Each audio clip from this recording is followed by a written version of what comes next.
नमस्कार। जय परशुराम। जय परशुराम। हर हर महादेव। हर महादेव। हम सभी को विदित है और हम सभी इसकी तैयारी में भी लग रहे हैं। विजयनगर की पावन धरा पर एक अति अभूतपूर्व आयोजन होने जा रहा है जिसका नाम है विप्र महाकुंभ 2026। विप्र फाउंडेशन के तत्वावधान में और समस्त ब्राह्मण समाज के सहयोग से यह कार्यक्रम संपन्न होने जा रहा है। इस कार्यक्रम के अंदर सबसे महत्वपूर्ण 4 कार्यक्रम रखे गए हैं। सबसे पहले होगा सामूहिक यज्ञोपवीत संस्कार, जिसमें लगभग 300 से अधिक बच्चों का, बटुकों का यज्ञोपवीत संस्कार कराया जाएगा। उसके पश्चात धर्म सभा का आयोजन होगा। धर्म सभा के पश्चात शोभा यात्रा और कलश यात्रा का आयोजन होगा और सबसे अंत में महाब्रह्म भोज का एक अभूतपूर्व आयोजन होने जा रहा है। हमारा कार्यक्रम इस कार्यक्रम का जो सबसे प्रमुख कार्यक्रम है, सबसे अद्वितीय कार्यक्रम है, वह है सामूहिक यज्ञोपवीत संस्कार। ब्राह्मणों के बच्चों का 8 वर्ष की आयु से 16 वर्ष की आयु तक यज्ञोपवीत संस्कार संपन्न हो जाना चाहिए। इस बारे में और अधिक जानकारी के लिए और कुछ भ्रांतियों का निवारण करने के लिए आज हमारे मध्य उपस्थित हैं काशी से प्रशिक्षित, राष्ट्र गौरव ज्योतिष रत्न से सम्मानित और हमारे क्षेत्र के एक बहुत ही प्रकांड और प्रखर तेजस्वी पंडित जी श्रीमान दिनेश जी शास्त्री। आपका स्वागत है इस कार्यक्रम में। और आज हम इस परिचर्चा में आपसे कुछ बातें करेंगे, कुछ चर्चा करेंगे, संवाद करेंगे और इसके माध्यम से बहुत लोगों की भ्रांतियों का निवारण करने का हम प्रयास करेंगे। तो दिनेश जी, आपका बहुत बहुत स्वागत है।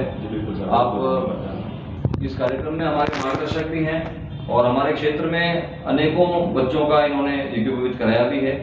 तो हम आपसे जानना चाहेंगे कि यज्ञोपवीत के बारे में जो भ्रांतियां हैं, किस आयु में यज्ञोपवीत होना चाहिए ब्राह्मण के बच्चे का, थोड़ा सा आप बताएं। तो पहले तो मैं आप सबको ब्रह्म शक्ति को प्रणाम करता हूँ और सबसे पहले और उनसे भी ज़्यादा जो महत्वपूर्ण जो चर्चा है वो अपने विप्र फाउंडेशन जोन फर्स्ट ऐप के जो अध्यक्ष है श्री भाई साहब, अपने सबके चहते नवीन जी शर्मा को मैं कोटि कोटि प्रणाम करता हूँ और उनके जो इस निर्णय को मैं बहुत बड़ा प्रणाम करता हूँ। जिस समय भी इनका ये विचार आया मन में कि ये यज्ञोपवीत संस्कार और विप्र अपना महाकुंभ रखा जाए, ये बहुत ही बड़ा निर्णय इनके मन में आया। इनके उस शब्द को मैं बहुत बड़ा प्रणाम करना चाहता हूँ।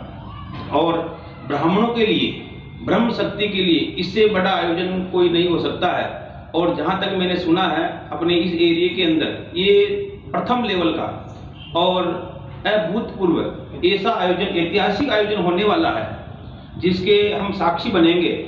और इस हम सबसे बड़ी बात, सबसे बड़ा धन्यवाद इन जो अपने विप्र समाज के जो गौरव है, इनको भी धन्यवाद देना चाहता हूँ। मैं आपको भी देना चाहता हूँ कि आप इसके लिए तत्पर लगे हुए हो, क्योंकि आज किसी को समय नहीं है, किसी को भी किसी के कार्य के लिए समय नहीं है, स्वयं के काम के लिए समय नहीं है साहब। आपने विप्र के लिए, मतलब ब्राह्मणों के लिए इतना बड़ा समय निकाल रहे हो, आपका अमूल्य समय आप दे रहे हो, ये बहुत ही बड़ा आपको धन्यवाद के पात्र हो साहब। और भगवान खुद ठाकुर जी परमात्मा आपको खूब ऊंचे लेवल की तरक्की देंगे। और मेन जो उद्देश्य है कि यज्ञोपवीत संस्कार का, तो मेरी समझ में मैं जितना पढ़ा हूँ, जितना समझा हूँ, मैं सबकी सेवा में हूँ, मैं इसके लिए ये शब्द कह सकता हूँ कि ब्राह्मणों के लिए जो ब्रह्म सूत्र है वो माँ गायत्री के परम उपासक हैं।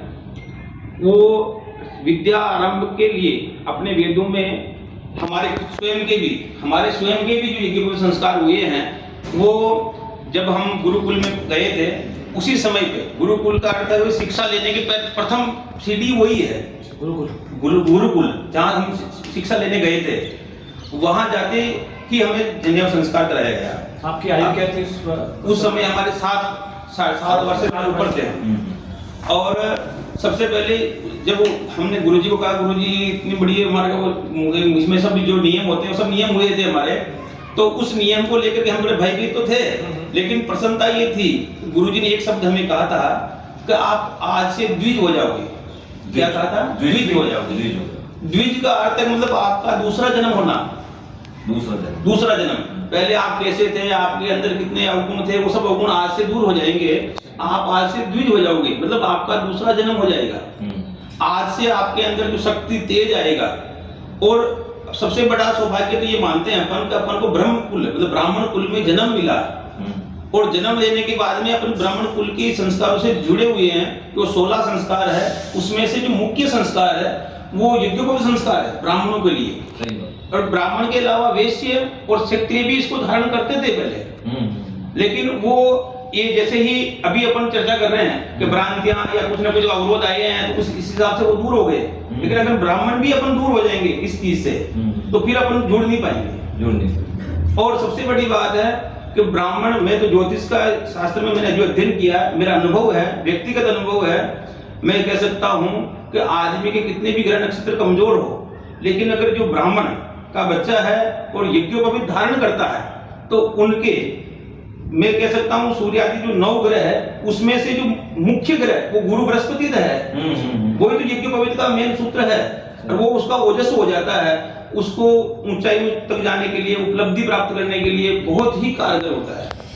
और मैंने खुद इसका अध्ययन किया है तो यज्ञोपवीत संस्कार सबसे बड़ा संस्कार है। और इस यज्ञोपवीत संस्कार के जो मुख्य सूत्रधारक है वो भगवान स्वयं जो काशी विश्वनाथ के वहां से जो आपने पढ़ाया, जैसे हमें तो हमारे वहां के जो बहुत बड़े शास्त्री दीक्षित जी, सुनील जी दीक्षित साहब, जो राम मंदिर, श्री राम मंदिर जो अयोध्या में बना है उसके प्राण प्रतिष्ठा के मुख्य आचार्य थे, उनके ही देख रेख में सारा कार्य संपन्न हुआ है।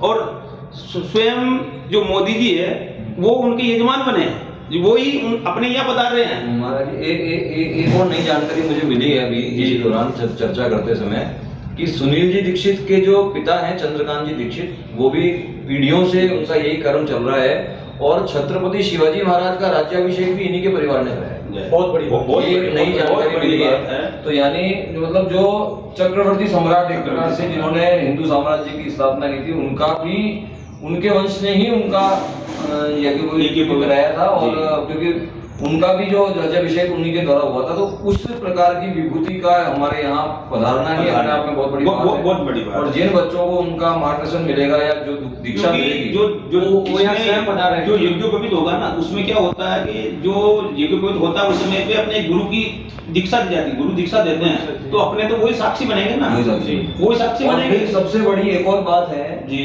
कि हमें अनंत श्री विभूषित महामंडलेश्वर, ये बहुत बड़ी बात है, स्वामी श्री प्रखर जी महाराज जो यज्ञ सम्राट है, जो यज्ञ सम्राट है, जिन्होंने हर मतलब अलग अलग प्रकार के लक्ष्य चंडी यज्ञ, शत चंडी यज्ञ, शत महापुरुषण यज्ञ, जो न भूतो न भविष्यति का तो पता नहीं है, पर इस युग में ही पहली बार हुआ। तो इस प्रकार की विभूति जिन्होंने, जिनके बोलने से काम हो जाते हैं, करोड़ों रुपए एक बार में इकट्ठे हो जाते हैं, इस प्रकार के वाक सिद्धि पूर्ण जो व्यक्ति हैं और वो उनके स्वामित्व में, उनके साक्षी में कितना बड़ा आयोजन होगा, इसको अपन। और सबसे बड़ी बात है, मैं इस आयोजन के साथ में ही ये कह सकता हूँ कि हमारे ब्राह्मणों के अंदर एक नई चेतना आ जाएगी, जो कभी जीवन में अपन जागृत नहीं हो पाएंगे, वो इस आयोजन से अपन के अंदर आ जाएगी। क्योंकि इतने बड़े संतों का सानिध्य मिल रहा है अपन को, और इतने बड़े आचार्यों का सानिध्य मिल रहा है, इतने बड़े विद्वानों का मिल रहा है, जो अपने सभी ब्राह्मण, विप्र समाज, पूरी समाज वो सब इकट्ठी होने जा रही है। ये अपने आप में बहुत ऐतिहासिक कदम है,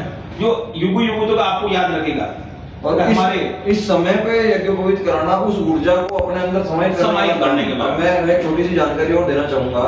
अभी 1.5 महीने पूर्व पंडित जी की बात से मुझे बात याद आई कि शत महापुरुषण यज्ञ का आयोजन हुआ था पुष्कर में, जिसमें 24 करोड़ गायत्री मंत्रों का जाप हुआ था और 2.5 करोड़ गायत्री मंत्रों की और अन्य मंत्रों की आहुति दी गई थी। वो अभी तक विश्व का सबसे बड़ा यज्ञ है। लगभग 43 दिनों तक वो यज्ञ चला था। 2000 बटुक ब्राह्मणों ने, ऋत्विक ब्राह्मणों ने उसमें 24 करोड़ गायत्री का जाप किया था और 200 यजमानों ने अपने मतलब आहुतियां दी थी हवन में। अब उसमें भी ये बताया, मतलब उसमें भी एक मिनिमम क्राइटेरिया रखा गया था कि यज्ञोपवीतधारी व्यक्ति ही उसमें प्रवेश करेगा। बिल्कुल सही बात। और जो जपशाला थी, जपशाला में भी यज्ञोपवीतधारी व्यक्ति ही, ब्राह्मण ही प्रवेश करेगा और जाप करेगा। तो जिन लोगों का यज्ञोपवीत गलती से उतर गया था, क्योंकि अधिकांश ब्राह्मणों के यज्ञोपवीत कोई ना कोई गलतियों से उतर जाते हैं, तो पुनः संस्कार कराया गया, 10 विधि स्नान कराया गया, प्रायश्चित कराया गया और उसके बाद उनका जो मुंडन संस्कार वगैरह सब करा के उन सब यजमानों का एक साथ यज्ञोपवीत हुआ। उसके बाद वो योग्य बने कि 43 दिन तक यज्ञ कर्म में बैठ पाए। नहीं, मैं इसी के साथ में कर्म वो कह सकता हूँ। लोगों के अंदर एक भ्रांति है कि यार हम तो यज्ञोपवीत ले तो लेंगे भी, हमारे बच्चे भी ले लेंगे, लेकिन उसका नियम नहीं रख सकते हैं। ये एक बहुत बड़ी बात बता रहा हूँ मैं आपको। लेकिन मैं ये कह सकता हूँ, आपके अंदर नियम की थोड़ी कमजोरी है। आप उस नियम की आप ढाल मत बनाओ। आप पहले यज्ञोपवीत धारण करो। मुझे इतना विश्वास है मैं माँ गायत्री के ऊपर, वो आपको ऑटोमेटिक सब सिखा देगी। आप उस दायरे में बंधो मत, शक्ति अपने आप मिलती है, वो ऑटोमेटिक समझ आ जाएगी आपके अंदर। केवल आप जनेऊ धारण करो। मैं तो सबको यही बताता हूँ, आप ब्राह्मण कुल में हो तो आप यज्ञोपवीत धारण करके रखो। आप लोगों साहब हमारे को बाहर पानी कहीं कोई हाथ लगा देता, पानी पीते हैं, हम ये करते हैं, हम चुमा हो जाती है। मैं कह रहा हूँ आप उस चीज से दूर हो जाओ, उसको मन में मत लो। आप तो यज्ञोपवीत पहनो। उस यज्ञोपवीत में इतना पावर है कि आपको ऑटोमेटिक आपकी दायरा बन जाएगा, नकारात्मक शक्तियां दूर हो जाएगी, ऑटोमेटिक दूर हो जाएगी आपके अंदर धीरे धीरे धीरे। और सबसे बड़ी बात है कि अपने जो बालकों में अगर ये शक्ति आ जाएगी तो माता पिता का जो सबसे बड़ा कर्म होता है कि बालक को आगे बढ़ाना। भाई केवल माता पिता और गुरु ही चाहता है कि हमारा बालक आगे बढ़े, तो उनके लिए माता पिता की पहली जिम्मेदारी ये है कि अपने बच्चे का यज्ञोपवीत संस्कार अवश्य करावे। और वो भी इतने बड़े जो संत है उनके सानिध्य में और इतने बड़े आचार्य के सानिध्य में अगर ये कार्य हो रहा है तो अपने आप को मैं बहुत बड़ा भाग्यशाली समझता हूँ। और जितने भी मेरे मिलने वाले हैं मैं सबको ये प्रेरणा दे रहा हूँ, सबको समझा रहा हूँ कि भाई आप इस कार्यक्रम के अंदर अवश्य भाग लेवें। इसको आप इतना पारिवारिक वो मत देवें कि हमारे परिवार वाले इकट्ठे नहीं हो पाएंगे, या क्योंकि विवाह के समय पे जो होता है हम खुद जानते हैं, हम तो खुद अपने साक्षी है। देखो हम इसका खंडन नहीं करते हैं, लेकिन उस समय पे केवल एक वो होता है कि अपनी परंपरा है इसलिए करते हैं। बाकी मेन जो जरूरी है वो 8 वर्ष से लेकर के 16 वर्ष की आयु तक तो बालक का यज्ञोपवीत संस्कार हो जाना ही चाहिए, किसी भी अवस्था में हो तो उसको। क्योंकि मेन जो आदमी को जरूरत होती है शिक्षा की उसी समय पे होती है, और उसको सही मार्ग पे चलने की जो शिक्षा में डॉक्टर बनेंगे या इंजीनियर बनेंगे या वो अध्यापक बनेंगे, वो ये अवस्था ही तय करती है उसकी। ये नींव का कार्यक्रम है। तो गुरुजी मैं आपसे पूछना चाहूंगा इसकी सही आयु कौन सी होती है यज्ञोपवीत संस्कार के लिए? यज्ञोपवीत संस्कार के लिए मतलब हमारे गुरुजी ने हमें ये बताया कि आप जब पहली बार पढ़ने जा रहे हो तो उसके पहले यज्ञोपवीत लेकर के ही जाओ, जब ही आपको वो शिक्षा अंदर उतरेगी। पहली बात ये है, अगर किसी कारणवश नहीं बैठ पाता है, अपने ग्रस्त जीवन में है, तो 8 वर्ष से लेकर के 16 वर्ष की आयु तक हो जाना ही चाहिए नियम के हिसाब से। दूसरा, हम जब से सबसे मिलने जाते हैं तो सब लोग कह रहे हैं कि हम शादी के समय कराएंगे यज्ञोपवीत संस्कार, तो ये थोड़ी सी भ्रांतियां हैं। इसके पीछे आप लॉजिक बताएं, क्या कारण है? पहले कराना चाहिए या उस समय कराना चाहिए? तो मैं इस बात को आपको ऐसे समझा सकता हूँ, विवाह के समय पे संस्कार हो सकता है, लेकिन ये केवल एक फॉर्मेलिटी टाइप हो गया। जो जिम्मेदारी से जो कार्य होता है वो 8 वर्ष से लेकर के 16 वर्ष की आयु तक ही संपन्न होना चाहिए, ये नियम है। वेद में जो अपने प्रविष्ट है, जो 16 संस्कारों में से जो संस्कार है अपना, उसके अनुसार से अगर अपन विचार करते हैं तो अपन को बच्चे को द्विज बनाना है। कहते हैं कि द्विज यज्ञोपवीतम द्विजम उच्चेत, यज्ञोपवीत लेने से द्विज कहलाता है, बाकी नहीं कहलाता है। तो इसके लिए अपन को बच्चों को सबसे पहले यज्ञोपवीत धारण कराना जरूरी है। इसी के साथ में यज्ञोपवीत धारण करवाएंगे जब गुरुजी, तो वो उनको संध्या वंदन बताएंगे। सबसे बड़ी बात बताऊं, संध्या वंदन मेन, संध्या वंदन त्रिकाल संध्या कैसे होती है और उसके क्या क्या नियम है, कब जब करने चाहिए, और उसके अनुसार गायत्री मंत्र के जो जितने भी समायोजन है उसके अंदर जो शक्ति है वो सब उनको जिस दिन बता देंगे, क्योंकि हमारी उस समय में बताएगी जब हम जाने इस चीज को, फिर हम इधर से आगे बढ़ने लगे। क्योंकि मैं तो पहले बायोलॉजी की तरफ मेरा इंटरेस्ट था तो मैं तो उधर जाता, लेकिन भगवान ने उस गायत्री की या इस द्विज ने, मतलब द्विज रूप ने, जो ब्रह्म सूत्र ने मुझे इधर लिया है, तो मैं आज इस साइड में आ गया, जो लोगों को रास्ता बता रहा हूँ जैसे भी मेरे से बन पा रहा है। तो मैं तो ये कह सकता हूँ ज्यादा से ज्यादा इस महाकुंभ के अंदर और यज्ञोपवीत संस्कार के अंदर, इसमें भी जो मुख्य कार्य है, क्योंकि इसमें अलग अलग तरह के कार्य हैं, सब अलग अलग जिम्मेदारी निभा रहे हैं, लेकिन मैं तो ब्राह्मण होने के नाते ज्योतिष के अंदर में हूँ, तो मैं इस यज्ञोपवीत संस्कार को सबसे ज्यादा महत्वपूर्ण दूंगा, क्योंकि इसको कराने से ब्राह्मण की तेज प्राप्त हो जाएगा और ब्राह्मण के बच्चों को वो शक्ति प्राप्त हो जाएगी कि वो किसी को कुंडलियां दिखाने की जरूरत नहीं, उनको किसी को जन्म पत्री दिखाने की जरूरत नहीं, ब्राह्मण को किसी को जन्म पत्री दिखाने की जरूरत ही नहीं है। क्योंकि अपने आप में वो चलती फिरती जन्मपत्री वो खुद है। अगर उसने जनेऊ धारण कर ली तो जनेऊ धारण करने के बाद गायत्री जब करना प्रारंभ कर दिया, संध्या वंदन करना प्रारंभ कर दिया, तो उसको कोई कुंडलियां दिखाने की जरूरत नहीं है। कभी आगे बताता खुद स्वयं है। अब वो दूसरे को रास्ता बताएगा, वो तो समाज को दिशा देने के लायक व्यक्ति हो जाएगा। उसके बाद तो उसको किसी और से दिशा मांगने की जरूरत नहीं है। तो ये जो पंडित जी का जो ये एक बहुत बढ़िया इन्होंने क्लियरिफाई किया कि गायत्री जप का अधिकार, संध्या वंदन का अधिकार और यज्ञ कर्म का अधिकार, ब्राह्मण के 6 काम माने गए हैं, जिसमें से एक काम है यज्ञ करना और करवाना। तो यज्ञ करना और करवाना जो है वो भी अधिकारी तभी होगा जब यज्ञोपवीत धारण होगा। और कोई भी शुभ कार्य करने से पहले यज्ञोपवीत संस्कार होना आवश्यक है। उसके बिना आप नहीं कर सकते। ये भी विधान है। बिल्कुल सही बात है। एक और बात बताइए आप कि गायत्री मंत्र से और संध्या वंदन से क्या क्या लाभ होते हैं बालक को? देखो, अगर इसके लाभ की अपन अपेक्षा करें तो सबसे ज्यादा तो ये है कि ब्राह्मण के लिए सबसे बड़ी जो चीज है तेज जो प्राप्त करना। तेज का मतलब अपने शब्दों को रखना, अपनी बात को रखने का जो वो अपने अंदर हिम्मत देना। जिस प्रकार से अलग अलग धर्मों में अलग अलग चीज का महत्व है, उसी प्रकार से अपने सनातन धर्म के अंदर अपने गायत्री मंत्र का सबसे बड़ा महत्व है, जिससे अपन जो चीज चाहिए, जो चीज उपलब्ध करना चाहिए वो उससे कर सकते हैं। ऐसा मैंने पढ़ा है कहीं पे कि गायत्री कामधेनु है। हाँ, अपने आप में कामधेनु है। कल्पवृक्ष मानो इसको, कल्पवृक्ष मानो कि ये सब मनोरथ सिद्ध करने वाली। और गायत्री, अभी जो सतपुरुष अपने पुष्कर में हुआ था गायत्री महायज्ञ, उनके जो सम्राट है वो इनके साथ में रहेंगे, उनके साथ में ये माने गायत्री साक्षात रहती है। तो वो केवल बालक के ऊपर हाथ रख देंगे अपने बालक पे, तो इतना बड़ा शक्ति प्राप्त हो जाएगी उस बालक को। ये अपने आप में बहुत बड़ी चीज है। और जिससे अभी ब्राह्मण पीछे रह गया, क्योंकि ब्राह्मण जो अपना मूल कर्म है वो भूल गया है। और वो भूल इसलिए गया क्योंकि यज्ञोपवीत का धारण नहीं कर रहा। तो यज्ञोपवीत धारण करने के बाद ही वह ब्राह्मण कहलाने का अधिकारी बनेगा और गलत ट्रैक पर नहीं जाएगा। और ब्राह्मण के अंदर कभी दूसरे दुर्व्यसन आ ही नहीं सकते हैं। अगर क्योंकि अभी तक जितने भी जो द्विज है, जो जिन्हें जनेऊ ले ली है, ये चीजों से बच जाएगा सब। और अपने बालक के लिए सबसे बड़ा धर्म पिता का ये है कि उस बच्चे को सबसे पहला कर्म है अच्छे स्कूल में एडमिशन कराना बहुत बढ़िया है, लेकिन उससे भी ज्यादा जरूरी है उसको यज्ञोपवीत धारण करवाना और उचित समय पे। क्योंकि फिर बाद में शादी के बाद पहले तो कराना ही पड़ता है, लेकिन पहले हो जाए तो ये सबसे बड़ा उपलब्धि है। और अब एक और बात है छोटी सी जो मैं जोड़ना चाहूंगा कि अब ये भी बात भी पता होनी जरूरी है कि शादी के समय कराया क्यों जाता है। ये भी पता होना जरूरी है। शादी के पहले इसलिए कराया जाता है क्योंकि अगर वो नहीं कराएगा तो शादी में बैठने का अधिकार ही नहीं है। मांगलिक कार्य में बैठ ही नहीं सकता वो। अब आप सोचिए कि अगर वो शादी ही नहीं कर सकता तो उससे पहले तो किसी मांगलिक कार्य को कर ही नहीं सकता। अपन बिठाते हैं सबको, सब बैठते हैं ना, सब कार्य में बैठते हैं, तो वो उसका फल नहीं मिलेगा। उसको फल कैसे मिलेगा? अगर वो जनेऊधारी है, यज्ञोपवीतधारी है, तो उसको सब काम का फल 1000 गुना मिलेगा। अगर वो जो भी कर्म करता है, भगवान की अगरबत्ती दीपक भी करता है, तो उसके 1000 गुना फल मिलेगा उसको।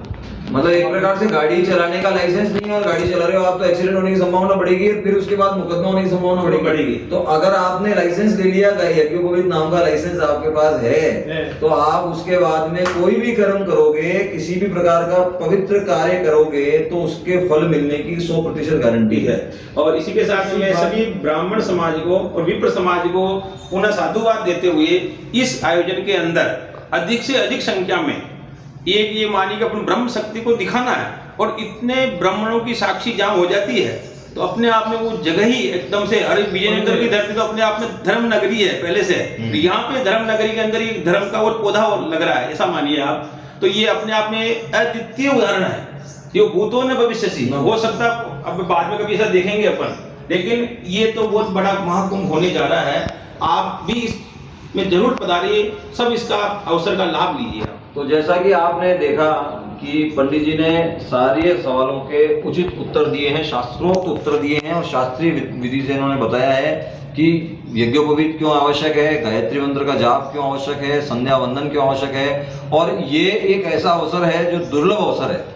काशी के विद्वान पंडित रोज रोज आने वाले नहीं है, प्रखर जी महाराज का सानिध्य कभी प्राप्त होने वाला है नहीं, और इतने सारे ब्राह्मणों का आशीर्वाद, हजारों ब्राह्मण, यहाँ 15,000 के आसपास की संख्या ब्राह्मणों की एक अनुमानित संख्या है, तो इससे बड़ा अवसर जीवन में कभी आएगा नहीं। और बच्चे का जीवन रोज निकल रहा है, 8 वर्ष से जो बच्चा निकल चुका वो धीरे धीरे उसकी वैलिडिटी कम होती जा रही है। तो ये बिल्कुल राइट टाइम है। तो इसके बारे में आप विचार करें। समय कम है और समय भी कम है, और आपके पास में डिसीजन लेने का भी समय कम है। काम का भी कम समय कम है और डिसीजन भी लेने के लिए आपको बहुत फास्ट डिसीजन लेना पड़ेगा। तो और कुछ कहना चाहते हैं रवीश जी, और कुछ कहना चाहेंगे आप? बहुत धन्यवाद आपका, आपने समाज को एक नई दिशा दी है, यज्ञोपवीत संस्कार के लिए आपने बताया, बहुत धन्यवाद। मैं तो बस यही विनती करना चाहूँगा सभी से, ब्रह्म शक्ति से, कि आप पधारें और कार्यक्रम को सफल बनाएं। धन्यवाद। किसी भी प्रकार की जानकारी के लिए हमारे नंबर हम दे रहे हैं, उस नंबर पे आप संपर्क करके अपना पंजीकरण करा सकते हैं। कुछ सामग्री उनको स्वयं लानी होगी, जैसे कि धोती, पंचपात्र, माला और छाता वगैरह 3-4 कुछ सामग्री रहेगी, वो हम आपको सूचित कर देंगे। और बाकी सब व्यवस्था यहाँ पर रहेगी, भोजन प्रसादी की भी व्यवस्था रहेगी, ब्राह्मण दक्षिणा, भोजन प्रसादी और हवन सामग्री, सारी व्यवस्थाएं यहाँ की गई है। तो पंडित जी आपका बहुत बहुत धन्यवाद, आपने अपने बिल्कुल अपने ज्ञान का पूरा अच्छी तरीके से आपने वेरीफाई किया है हमको, और पूरा प्रदर्शन करके और सारी कंफ्यूजन को क्लियर किया है। अब हम आपसे सबसे प्रार्थना करते हैं कि इस कंफ्यूजन में ना रहें कि कब कराएंगे, बाद में कराएंगे, देखेंगे, सोचेंगे, वो समय नहीं है। अभी सबसे उचित समय है, उत्तरायण भी है, ग्रीष्म ऋतु भी है, सर्वश्रेष्ठ मुहूर्त है। ठीक है, बहुत बहुत धन्यवाद हमारी परिचर्चा को सफल बनाने के लिए, आपका बहुत बहुत धन्यवाद।